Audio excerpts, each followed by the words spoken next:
y el utilero es como un compinche, es un laburante invisible que tiene un rol fundamental. Y yo aparezco cuando todo el mundo se va. Se cerraron las puertas y ya no entra nadie y ahí comienzo mi tarea.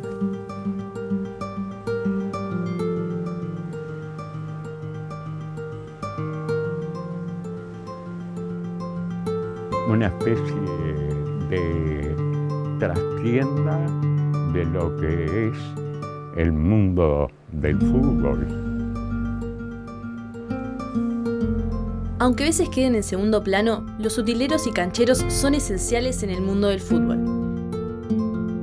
En los clubes de barrio, su importancia es aún mayor. Hoy en La Madeja entrevistamos a Federico Beltramelli por su documental Al final del partido, donde pone foco en la vida de las personas que desempeñan estos roles.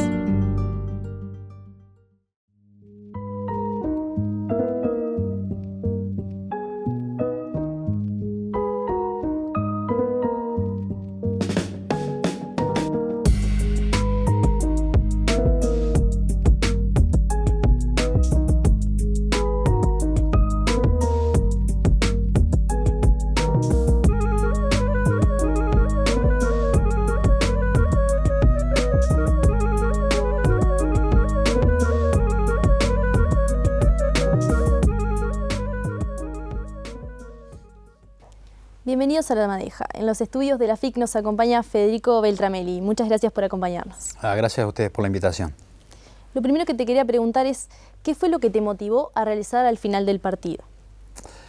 Lo que me motivó fue poder conectar con cosas que yo había dejado en Salto cuando vine a Montevideo a estudiar.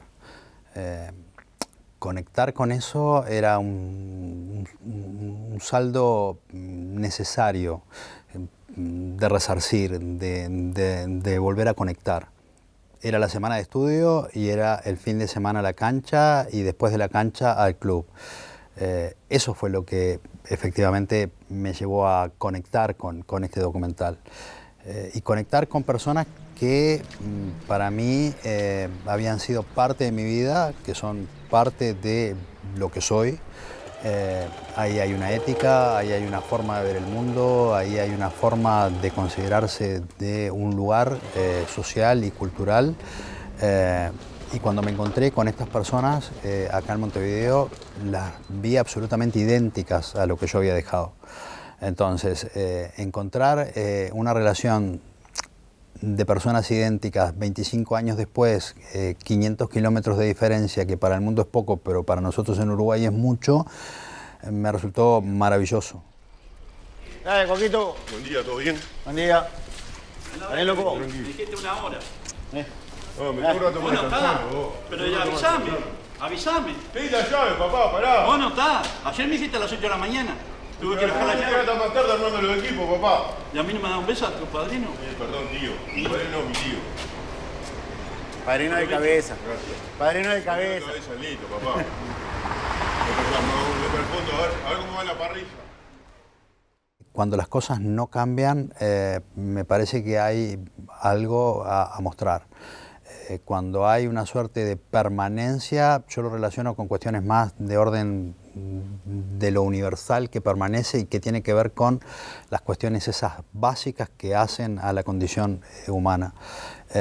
Y me pareció también central poder contar esa historia. Es decir, mis documentales cuentan las historias que yo viví. Los protagonistas de mis documentales son cuestiones que yo viví y son, por lo general, un borde social y cultural, creo yo, escasamente representado en esa condición de no una mirada externa, sino una mirada desde adentro, es decir, de mis pares. Es decir, yo trato de mirar a esta gente como me miraría a mí mismo, porque ellos son lo que yo soy.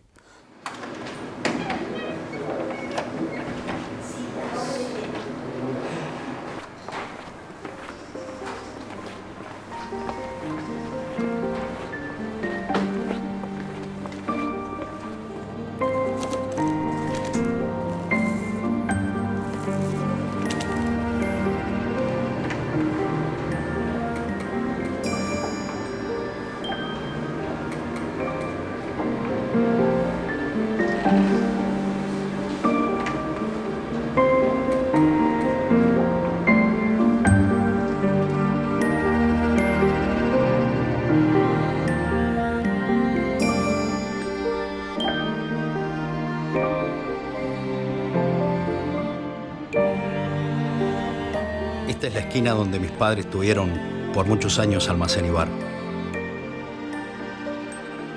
Acá están los dos, mi madre y mi viejo. Abelardo, Talito, Ítalo. Yo empecé leía unas notas que hablaba de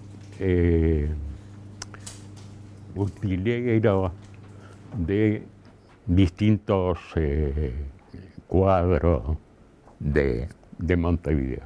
Y había algunas notas que eran realmente interesantes y se las di y le dije, fíjate si este tema no encaja en tu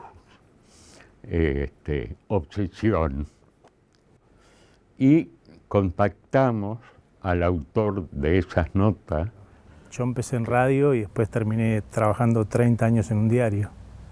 Entonces es como que derivás. Y la investigación se dio justamente para el diario, que fue un ciclo que hicimos con todos los utileros del fútbol uruguayo. Y a partir de ahí deriva en el documental por una inquietud de Federico Beltramelli y de Mario Jacob, que fueron los que hablaron conmigo para justamente llevar eso a la pantalla. Si tengo que faltar de trabajar para ir a ver al Villa, voy a faltar para ir a ver al Villa. Si tengo que ir a hacer la comida al Villa, voy a ir. No voy a estar esclavizado toda la vida para hacer solo plata, no. Hay que disfrutarla la vida. Y yo con el club y la disfruto. ¿Y lograste ese reencuentro con tu realidad pasada, digamos? Totalmente, es decir, las personas que aparecen en este documental son idénticas a las que yo dejé en Salto, son idénticas a las que sigue estando en Salto en mi club, que es Almagro, son idénticas a las personas que yo encontraba y viví en el boliche de mi viejo, en Salto, y los sonidos, los olores son absolutamente idénticos. Cerca de acá, donde estamos grabando, había un club que se llamaba Mar de Fondo. Es en la calle Durazno, tenía la sede, ahora hay una casa. Y yo cuando recién vine a estudiar, me acuerdo que pasaba, porque lo que era la licenciatura en comunicación estaba cerca también del edificio nuevo, y pasaba por Mar de Fondo, por la calle Durazno, y pasaba bien cerca de la ventana, porque había un olor a club, que era el mismo olor a club que yo había dejado allá en Salto. ¿Qué te recordaba ese olor? Entonces, eso me parece esa cuestión casi mágica, ¿no? De encontrar cuestiones idénticas con 25 o 30 años de diferencia. Es decir, esa cuestión de lo perdurable, de lo que no cambia. Ese olor que te lleva directamente a Sí, ese lugar, sí. instantáneamente. Sí. Y ese sentimiento es lo que te lleva como a generar ese documental, a seguir rodeándote de esa gente, ¿no? Sí, me lleva a eso porque me linké a mí mismo. Es decir, a mí me gusta representar o intentar representar en términos del documental desde dónde vengo, ¿no? Yo vengo del interior, vengo de una estructura de barrio, a mí de gente trabajadora, de gente que armaba la rutina en torno a ese club, y ese club era parte de la comunidad, y la rutina semanal era trabajar, llegar a la casa o estudiar, porque la semana se armaba el domingo. Sí. Dame lo que me da siempre. Ahí va el queso, Mauro. Dale. Gracias, Pulito. Bueno, vamos arriba. Hay que ganar hoy. Sí. Hay que ganar. ¿Va a la cancha? Sí. Sí. Está. Señora, le falta la soltacita, hermano. Señora. Me importa mucho representar la condición de cierta clase social y de cierta condición social de barrio. ¿Y por qué justamente fue de los utileros? ¿Qué viste en ellos que te hizo llevar a hacer un documental de este tipo? Y son los que no aparecen. Y a mí me parece muy importante que aparezcan los que no aparecen.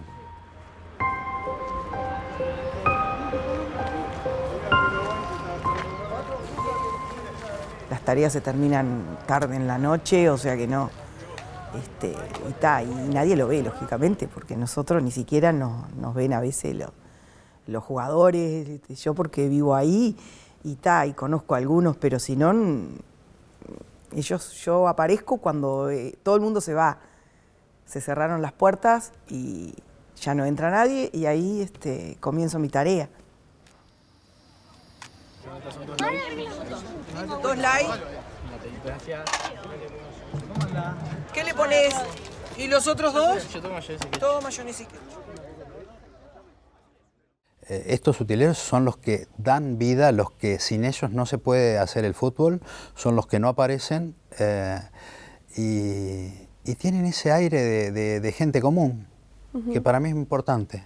Y con una condición, repito, de una condición de clase que a mí me importa, que son trabajadores.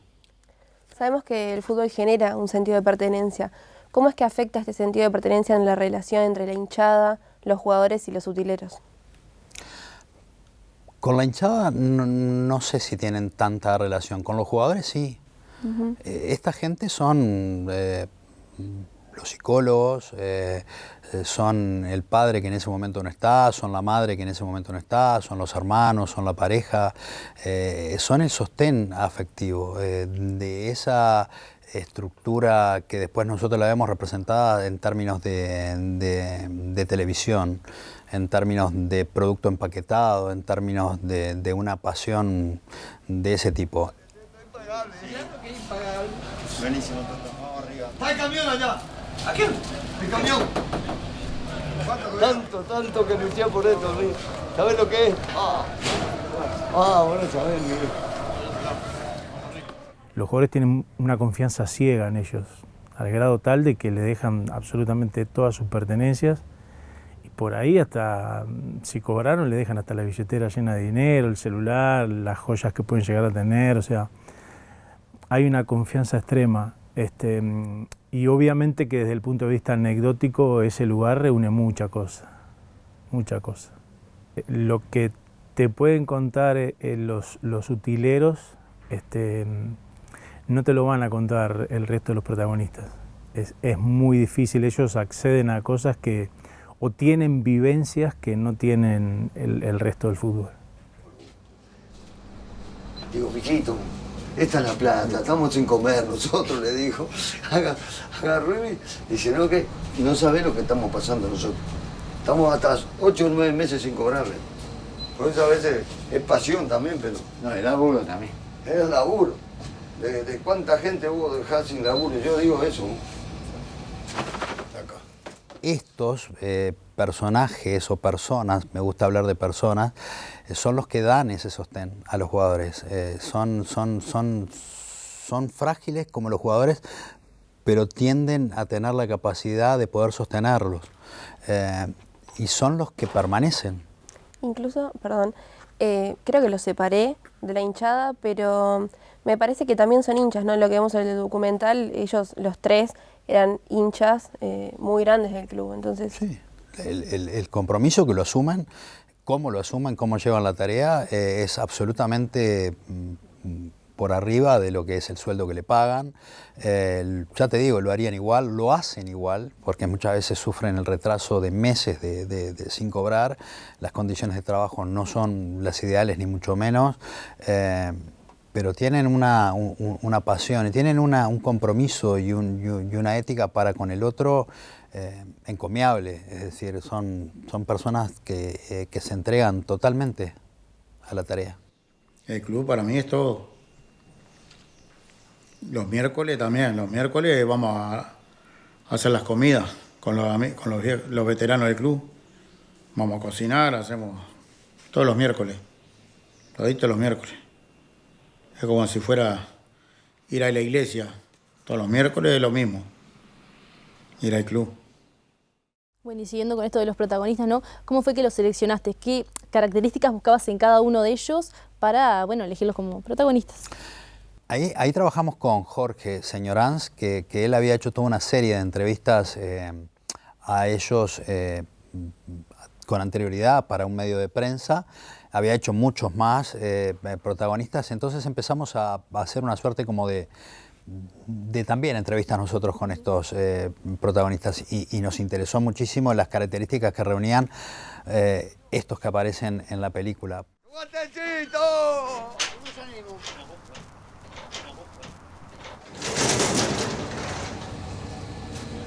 Ya los zapatos de... 10:30 para 11, loco.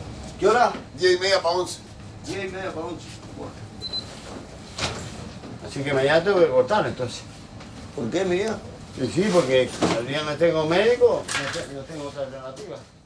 A partir de ese momento empezamos a recorrer algunos clubes en búsqueda de utileros, de personajes que nos convenciera como para armar algo. Eso costó un tiempo para generar la confianza necesaria y la espontaneidad que buscábamos de cada uno de ellos frente a una cámara y a un equipo reducido.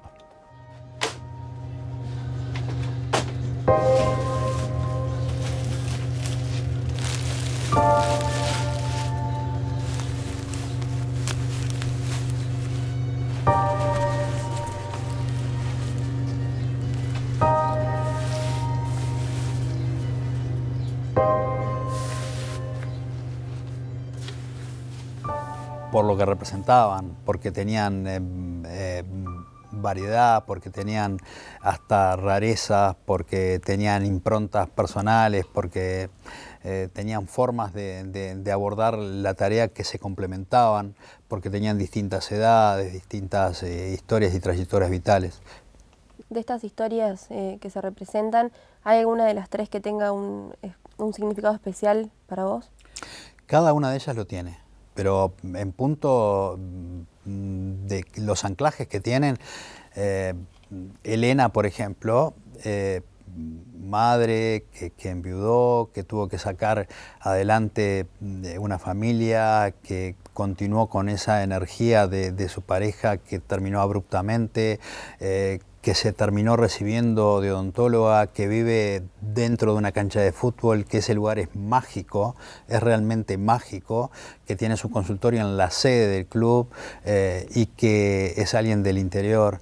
Después Toto en Cerro, con su sacrificio, con su vida permanentemente en el barrio en Cerro Norte, que por lo general está estigmatizado en términos de prensa. Bueno, Quique, el Tano en Villa Teresa, el club. Ahí es una copia idéntica de lo que yo dejé en Salto, es decir, es una comunidad, es decir, son mujeres, son hombres que vienen, que cocinan, que lavan la ropa, bueno, eso me parece genial. Y después Walter, que era ese personaje divino, rarísimo, que yo creo que se pasó unos 20 años sin dormir porque no tenía cama en el estadio Trócoli, donde hacía de sereno y de canchero a la vez. Bueno, digo, eso me parecen personajes que están como fuera del tiempo. Fuera del tiempo. Bueno, y el rol de los utileros es algo que siempre se dio como detrás de escena, ¿no? En este caso, ¿cómo fue el vínculo de ellos con el protagonismo y con la cámara? Y fue de a poco, porque naturalmente uno va como construyendo cierto nivel de confianza, uno va entrando en la vida de ellos y ellos van entrando en la vida de uno, ¿no? Es decir, eso es lo que pasa con los documentales, es decir, queda una suerte como de comunidad indeleble con los protagonistas, con las personas que se brindan a que tú puedas contar una historia o puedas contar la historia de ellos, que siempre es tu historia porque es tu mirada. Y así se fue como fraguando eso, ¿no? Señor presidente, le damos la palabra. La primera definición es declarar emergencia sanitaria. Vamos a proceder a un cierre parcial de fronteras, una cuarentena obligatoria y la suspensión de todos los espectáculos públicos. En el medio del documental sabemos que cayó la pandemia. Sí. ¿Cómo impactó esto en el documental? Y fue muy fuerte porque nos cortó el rodaje, un rodaje que venía, digamos que no acompañaba lo planificado, es decir, no lográbamos tener película y la pandemia cortó todo eso.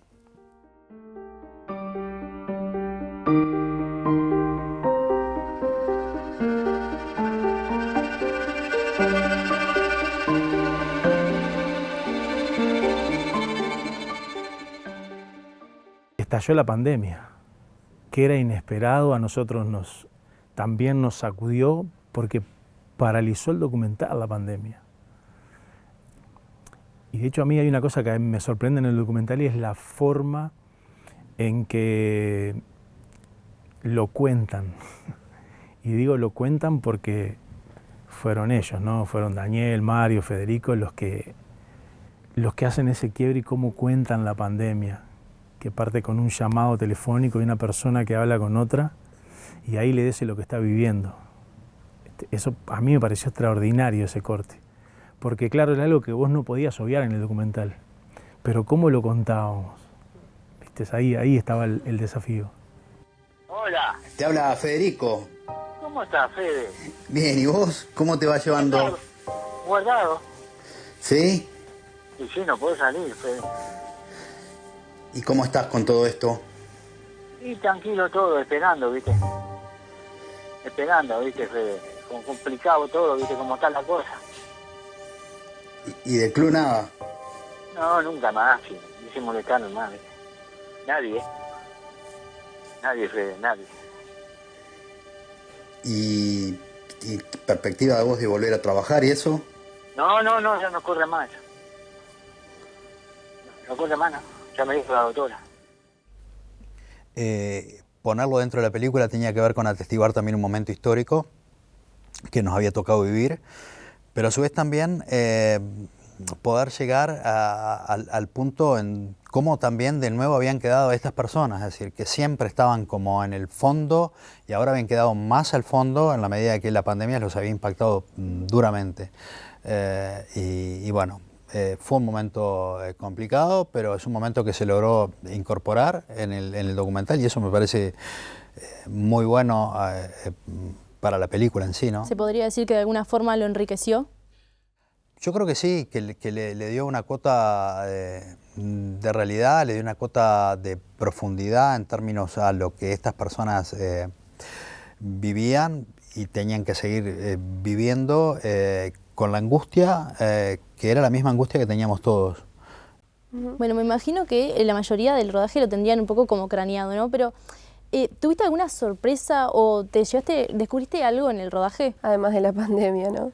Además de la pandemia, sí, a mí me parece que hay un momento en el rodaje en donde se estaba trabajando en una estructura de equipo que funcionaba muy bien, pero después pasamos a veces a trabajar en una fase más mano a mano.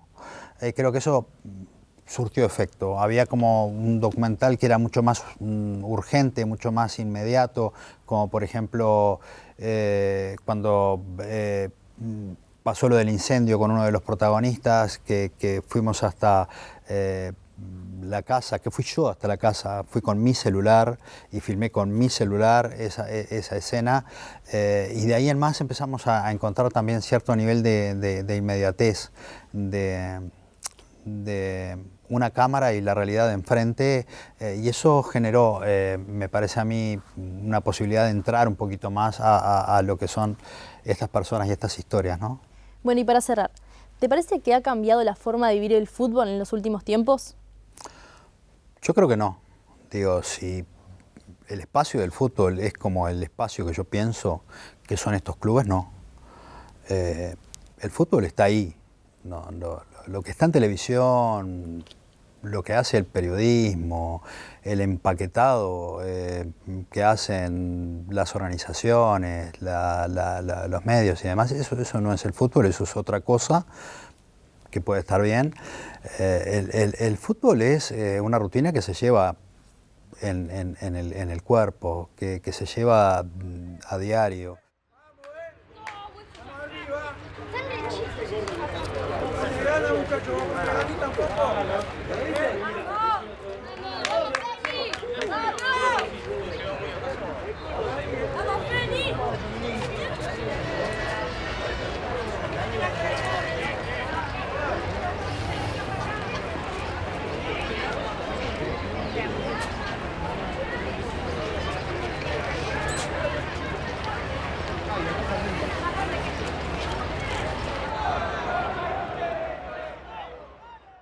club es, en el barrio es como una parte de la identidad del barrio. Nos conocemos todos, conoces a todos los hinchas, conoces a la familia. Yo hace ahí 26 años que estoy. Y entonces, claro, niños ahora son hombres y traen sus hijos. Entonces, y conoces a todo el mundo. Y es eso. Entonces, claro, es un club que tiene más de 100 años. Entonces, es como un referente en el barrio, ¿no? de los niños. Tenemos además enfrente un jardín y una escuela. Entonces, los niños ven a los jugadores y Feni, o sea que es como parte del barrio, ¿no? Es...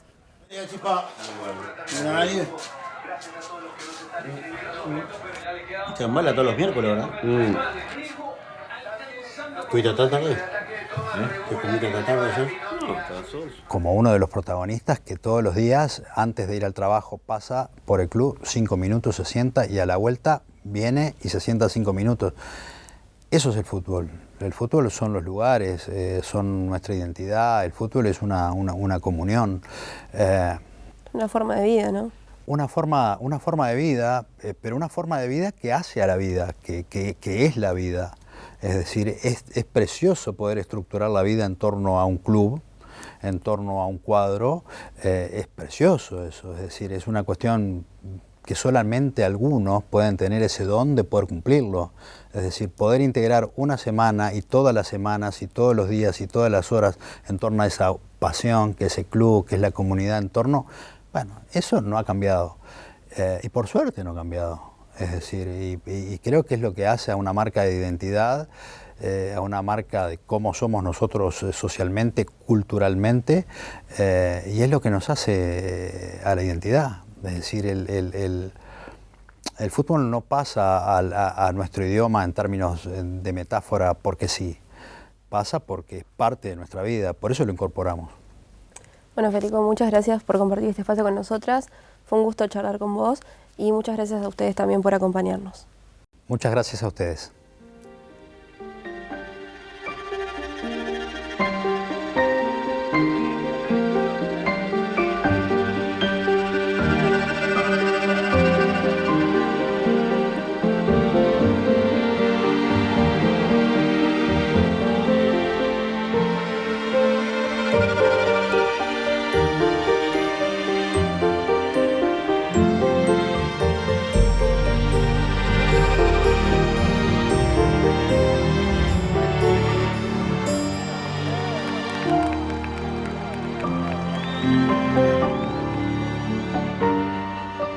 En definitiva, un club de fútbol no es más que un montón de gente detrás de una pasión. Muchas vidas, sueños, ilusiones. Y en eso no hay distancia entre el ayer y el hoy. Colombes, Ámsterdam, el Mundial del 30, Maracaná, Obdulio, el negro jefe, Guilla, tuya Héctor. Esto lo escuchamos desde niños y nos recuerda las glorias de nuestro fútbol. Nadie se olvida de ellos. Los padres se lo cuentan a sus hijos. Son parte de nuestra mitología. Es la religión de un país laico. Un país chico con un fútbol grande.